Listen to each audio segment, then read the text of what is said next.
Les amis, dans la vidéo du jour, on va voir quelles sont les différentes ventes possibles sur le pupitre Ubi, le système de vente de la ligne 664 et du réseau Zoo Proximité en général.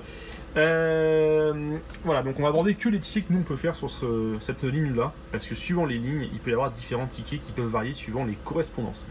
Donc ici, quand vous demandez un ticket au conducteur, voilà, donc lui, il va aller sur la vente qui est ici, et le ticket, il est ici.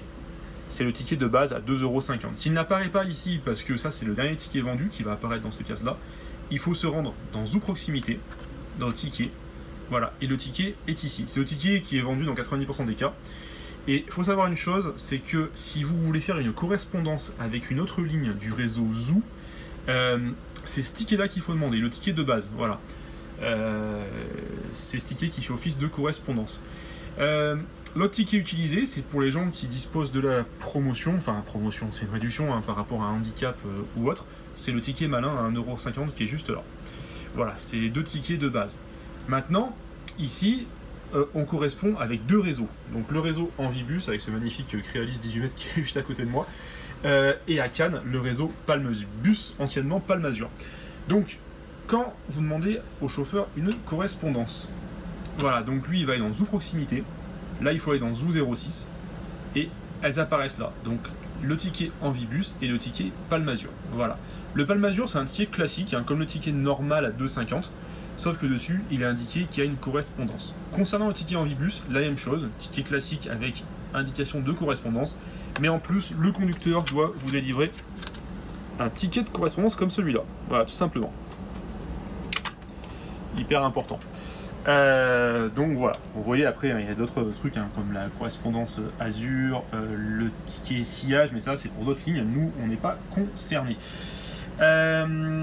Ensuite, quand vous venez dans le bus avec un ticket de correspondance, c'est-à-dire que vous venez du réseau Envibus, du réseau Palmebus, ou vous venez d'une autre ligne Zoo, vous devez donner votre ticket au conducteur. Le conducteur va vérifier la date et l'heure. Voilà, si ça correspond au créneau de correspondance, il va vous récupérer votre ticket, le stocker dans l'enveloppe qui est ici, et ensuite il va vous imprimer un ticket de correspondance. Donc il va aller ici dans Contre-marque et il fait un ticket de correspondance, tout simplement.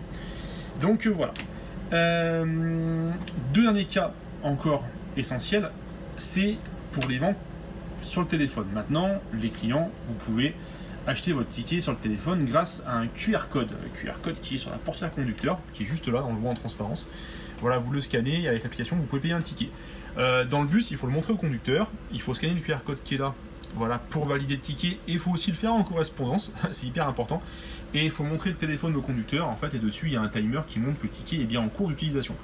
Lui, le conducteur, pour attester de ça, il doit aller dans comptage ici et faire un comptage M-ticket. Voilà, c'est important. Ça permet d'avoir le nombre de clients exact à bord du véhicule. Donc voilà. Et dernier cas qu'on va retrouver sur le réseau ici, ça fait depuis le début de la guerre en Ukraine que ça dure, c'est le ticket Ukraine, qui est un ticket de gratuité, qui permet à toutes les personnes qui ont un document d'identité ukrainien de bénéficier du transport gratuit. Voilà, donc pour ça, on va simplement aller dans Contre-marque ici, et on imprime le ticket Ukraine, qui est juste là. Voilà, des collègues ne l'impriment pas parce qu'effectivement en cas de contrôle, montrer le passeport suffit largement, voilà. Moi je le fais quand même parce que en fait, j'aime bien en fait avoir un comptage juste des clients dans le véhicule.